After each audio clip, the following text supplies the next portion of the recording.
I have been getting a lot of requests for videos about retirement planning. And while I'm not going to sit here and pretend I know everything about retirement planning, I've been doing a lot of research for you.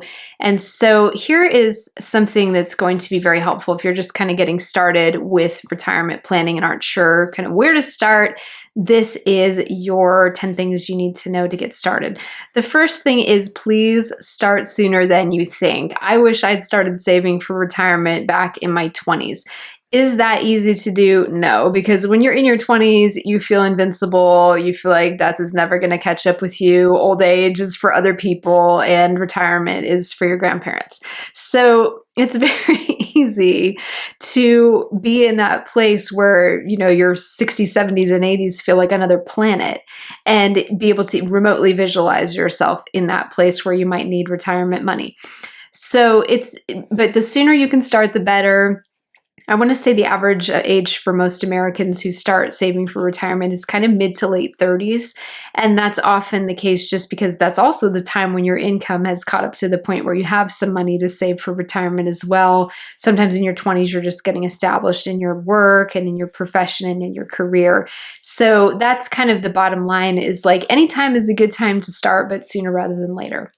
Second thing to know is to know what your retirement number is. So don't guess. You want to calculate exactly how much you'll actually need in retirement. There's a lot of tools, and I'll try to link to some of the good ones down below about how to calculate how much you'll need in retirement online to be able to calculate this. Or you can work with a financial planner who specializes in retirement planning, which is even better, to estimate this number based on your lifestyle, what we think inflation is going to look like, which is hard to say these days because it looks like it's on its way to tracking up again, but we shall see. And life expectancy, which is a whole another conversation for another day with people living longer and longer. It's just really changing the calculations of how much money you'll need, not only because we're living longer in general, but also because healthcare costs are costing so much more than they used to get all the care that we need when we're in our later years in life and needing more help and more care and that kind of thing. The third thing to know is that Social Security won't be enough. And I wouldn't say it's really doing that much for seniors today. It's really, if you look at how much the Social Security payout is for people today, it's very small. It's never meant to live on. It's kind of like a piece of your retirement plan. And so that is also something to keep in mind, is that you don't want to just say, oh, I'll live on my Social Security check, unless you're planning to live very uncomfortably. That's not going to be enough, because it's usually just a very, very small amount of what your average family or couple individual needs every single month, just to meet basic housing and food and medical expenses. Fourth thing is that your expenses will probably change. So while some costs like commuting to work might go down once you retire, other costs like healthcare or travel, if you're having time to travel and getting around more to see family and so forth, can go up. Retirement, you don't want to think about it as a cheaper version of your life today. It's going to be a shift in your spending priorities. And sometimes those priorities aren't even things you're going to want to be spending on, like healthcare. You just have a lot of people in their later years in life just spending a staggering amount on healthcare, or if they have to be in assisted living, staggering amount on assisted living. And so it just ends up costing an absolute fortune to get that kind of in home care or at a facility type of care. Not the way that anybody wants to be spending their money, but it just kind of has to be paid for one way or the other. Fifth thing to know is that tax diversification is key. So having a mix of pre-tax, such as your 401k, traditional IRA, which is just short for an individual retirement account, and after tax, such as a Roth IRA, which that is where you're taxed when you put the money in, but then at the back end, when you're pulling money out in retirement, you don't pay any tax on that money. Those type of accounts are going to give you flexibility and control over your taxes later. The sixth thing to think about is that healthcare will be a major expense. I think we've probably talked about that ad nauseum. We probably don't want to hear any more about healthcare costs in retirement, but it's just something to really factor in and be mindful of. Seventh is that inflation can wreck your plans. So a dollar today won't be worth the same as it will be 20 years from now, or even perhaps 2 years from now, depending on how much inflation takes off with all these tariffs and the weakening of the dollar and so forth. I mean, it's anybody's best guess how this is all going to play out. But your investments really need to outpace inflation or you'll lose purchasing power. This is much easier said than done because sometimes to be able to make a better rate of return than inflation, well, it depends on how high inflation is. Then you're looking at potentially having to have riskier investments to be able to beat inflation and then have to have the appetite or the ability to invest, at higher risk. So it's just a balancing act. That's a good one to talk about with your financial advisor.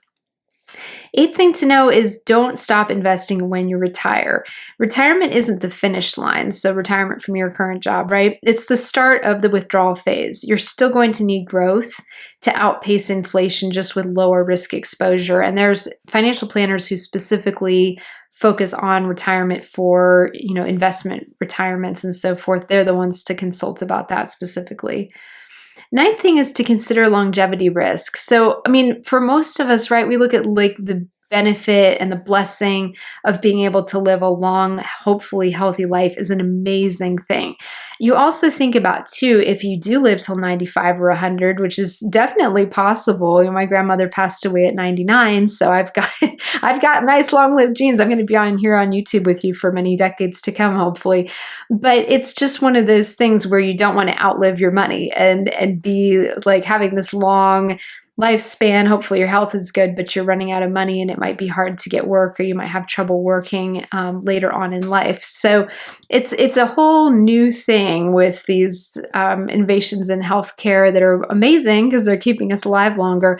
But then we also have new challenges that frankly nobody has ever had. I think our generation is on track. I'd have to look and see if I can find a study about this. I'll let you know, or information about this. I want to say our generation is on track to be one of the longest lived generations maybe ever. So we're just facing some new challenges then when it comes to retirement planning. Then the other thing with number 10 is that retirement isn't just about money. So most of this has been focused on kind of like, money type things.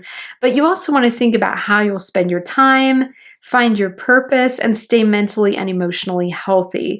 For many people, this can mean continuing to work well past traditional retirement age, but perhaps with a focus on a job you love instead of maybe the one you're working right now. And that can be the benefit, honestly, of starting a side job that you run yourself while you're working for someone else, because that way you can kind of steadily grow your own business and your own brand over time. And then when you're ready to transition out of your day job that's paying the bills and is going to be your retirement pension or whatever the situation is, then you can just easily and seamlessly step into this other business that you've been building yourself maybe in the background for decades and something that you're really passionate about. So think about like hobbies that you enjoy.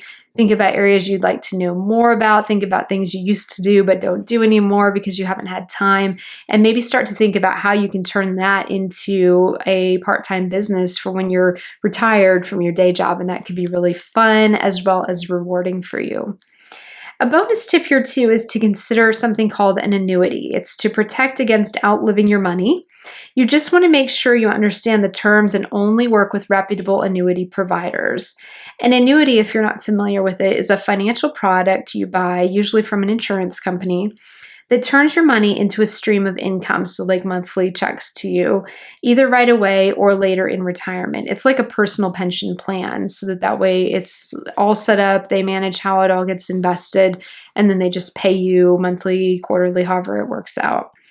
Think of it this way. You give an insurance company a chunk of money now, and in return, they promise to pay you a certain amount of money, monthly, quarterly, or annually, for a set period or for the rest of your life. So annuities are very multifaceted. I would definitely speak with a investment advisor, a financial advisor who's really familiar with annuities.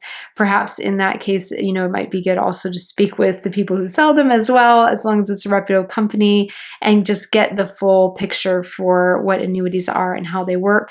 But that can be another tool for you as well when you're getting started with retirement planning. I hope you found that helpful. Let me know in the comments, what are your tips for things that people need to know about retirement planning? I'd especially like to hear from people if you are retired and are watching this video and have things that you have learned since retirement that have worked well for you. Be curious to hear from your perspective as well. And if you haven't subscribed, hit that notification bell. Please do so. Help me get this message out to as many people as possible so we can help many, many more people level up their money and reach financial independence. And thank you so much for watching, and I will see you again soon.